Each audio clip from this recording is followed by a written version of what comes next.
Hi, welcome to the podcast. This is Dr. Dorai Ramanathan, head of the Oncology in Zahra Hospital Dubai. I'm joined in by Dr. Hussam Al Qudah. Dr. Hussam, welcome to the podcast. Do you want to introduce yourself?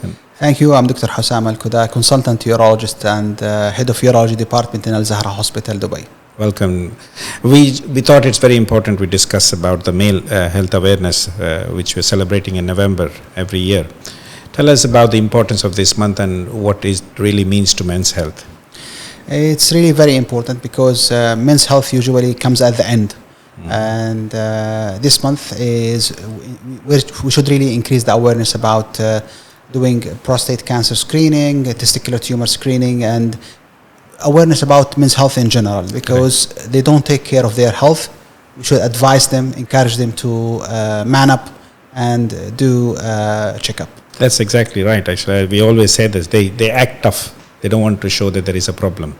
And like I mentioned, it's previously also, it's a sexual health. They don't want to talk about it, about urinary symptoms. They don't talk about it. So you mentioned prostate cancer and prostate symptoms awareness. What do you expect men to do? When do they should come and see a urologist? First, let's say that at the age of 45, I should start seeing my urologist, because we need to take a baseline studies for our evaluation of simple blood test called the PSA symptom score to see how bad are his urinary symptoms, if the patient have any urinary symptoms like frequency, urgency, going to the toilet too many times, waking up at night, even if we do not have any symptoms. Sure. Because prostate cancer may be a silent disease. Correct. We should come and do a simple blood test. A screening test. Screening test and a questionnaire with a doctor. Sometimes we need to take it a little bit more to do an ultrasound. People are afraid of the finger test, doing a prostate finger test, which we do not do anymore. Unless there is really a big need for it, we do not do it anymore. Perfect. So they don't have to fear about the digital examination anymore. So it's a blood test and maybe a urine test, as simple as that actually. So we talked about younger people coming as a screening, of course with symptoms, so they can come to you as well. How important is screening?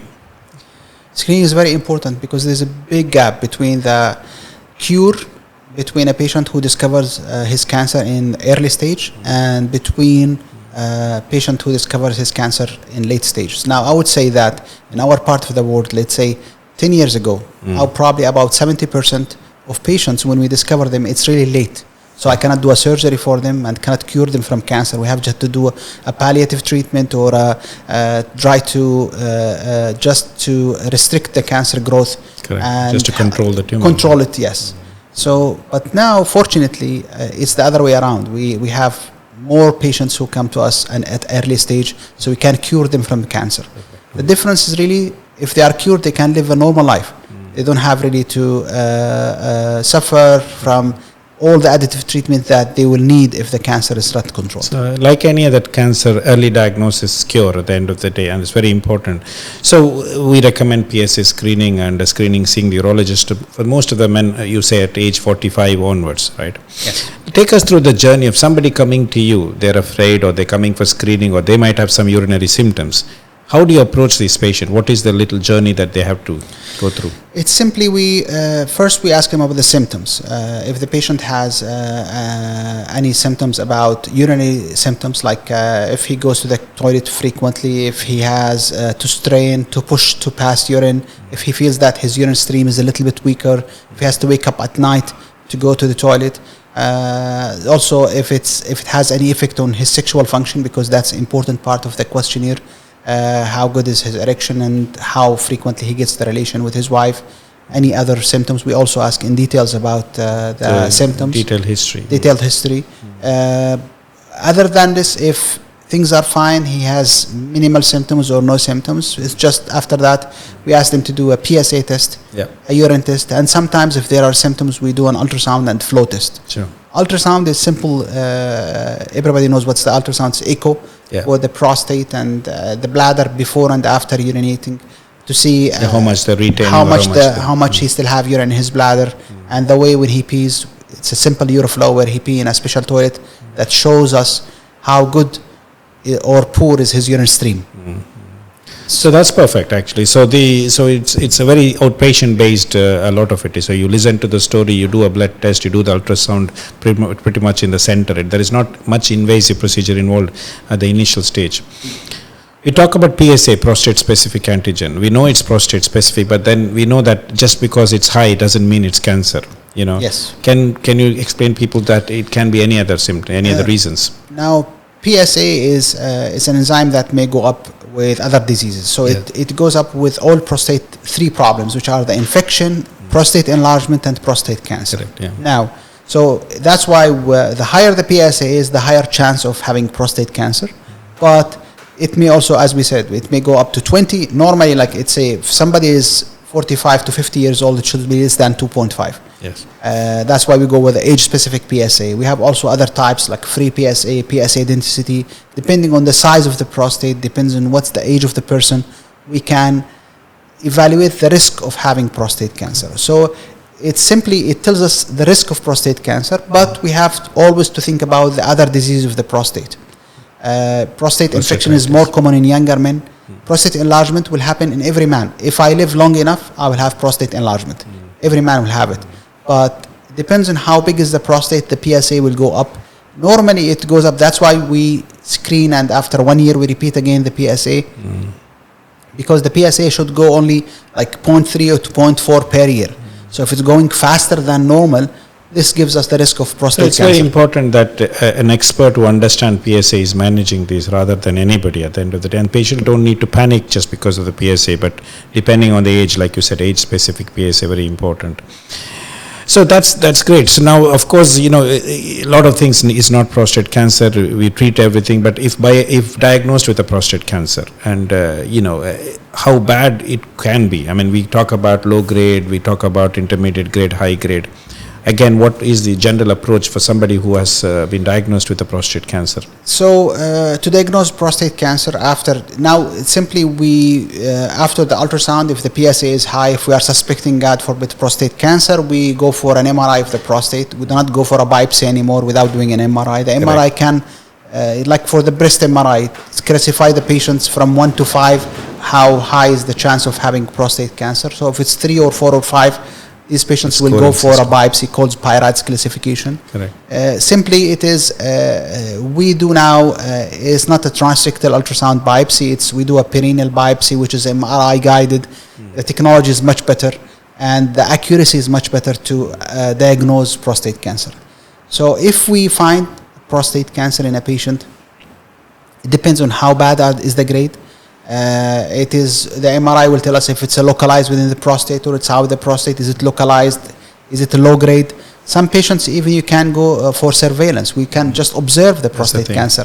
So it is that, as we said, this disease, we need to differentiate between the low grade, which is a disease that is very slow growing, will not affect the patient life, and the disease that is really a fast-growing, high-grade prostate cancer that has the chance of damaging or affecting the patient's life. That's the message I wanted to say. So first of all, depending on the age, if it is a low grade, we might not do anything apart from active surveillance, which as a team, we always discuss as a team in our tumor board and discuss what to do with this patient. And active surveillance, what would that mean for a patient actually, if you have to do? After surveillance, it means that we just follow up the PSA itself. Like every 6 months or 3 months, we repeat the PSA for the patient. After 1 year, we may do an MRI or a biopsy again to see if there is any change. If the PSA is going up, if there is any change in the how bad the cancer cells look after 1 or 2 years of doing the first biopsy. Now, if the patient is also the other important thing is if the patient has if the patient is 75 years old, let's say, and he has a low chance of this tumor, we say that it's low chance of affecting his life, will be leaning for more towards active surveillance more than active treatment. So there are multiple criteria to consider. That's why it's not a one-man show. It is treating cancer patient is not anymore a one-man show. That's why we have a tumor board. We sit, me, you, the urology department, the oncology department with the radiation oncology, and we discuss the case by case. It's a tailored treatment according to the case. The important thing the patient should know that he should go to a center where all the treatments are available, where there's a full team, and where everything can be done for the patient, so he does not have to, and he trusts the system, so he can be evaluated in the right way. Of course, I'm talking to the head of the urology here. I mean, what does it mean for a patient to have a prostatectomy? And what would you say about the robotic prostatectomy with the traditional conventional prostatectomy? What is the difference for a robotic patient? prostatectomy is really, it's a beautiful surgery actually. It's a surgery for the prostate where you are able to reach the prostate with a 3-dimensional view, with a very accurate picture. So you can do the perfect job, removing the prostate with saving the nerves, saving the muscles that are responsible for continence, able to control the urine after the procedure. This is what the patient is afraid of. The procedure is, it's a very, very accurate procedure with the robot. We control the robotic hands so we can do the job in an excellent way. The patient usually stays in the hospital for 1 or 2 nights after the procedure. It is now after the procedure we have to I would say educate the patient about what may happen, and because you have to wear a catheter for the procedure for like 10 days, and we have to educate him about how to take care of it, what to do after the procedure. But now it's a standard of care. Nobody should be doing he can go for an open prostatectomy, but it's for his, I would say, for his results, for his outcomes, for rapid going back to normal life, faster recovery.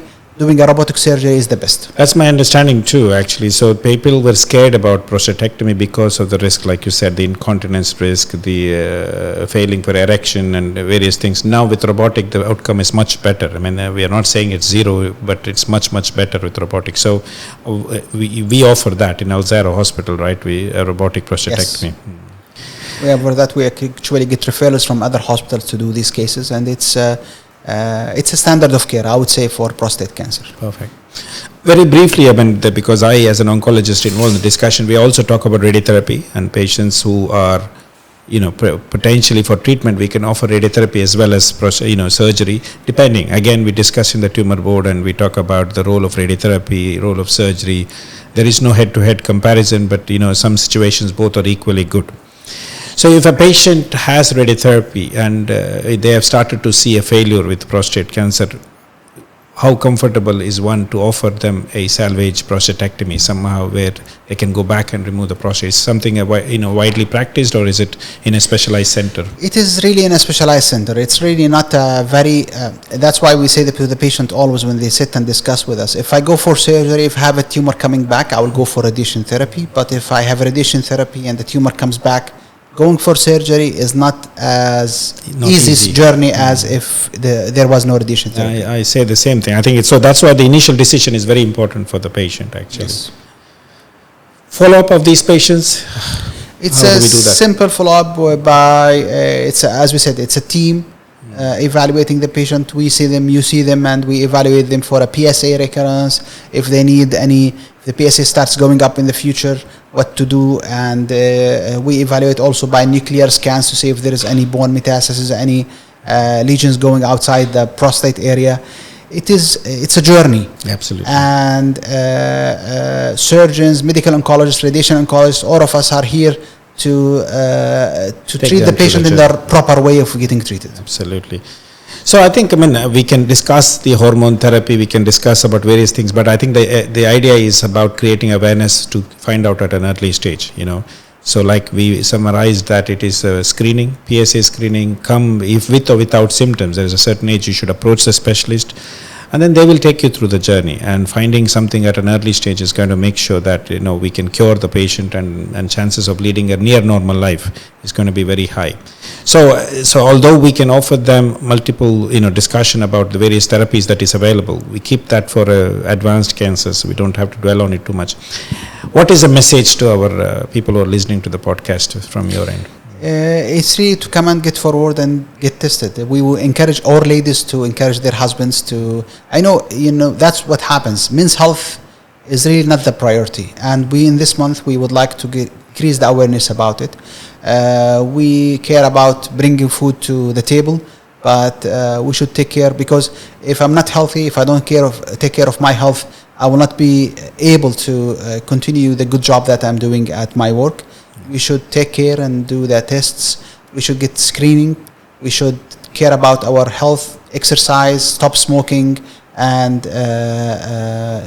get early detection. Thank you very much, Dr. Hussam, for joining the podcast, and I hope that it was a useful discussion today. Thank you.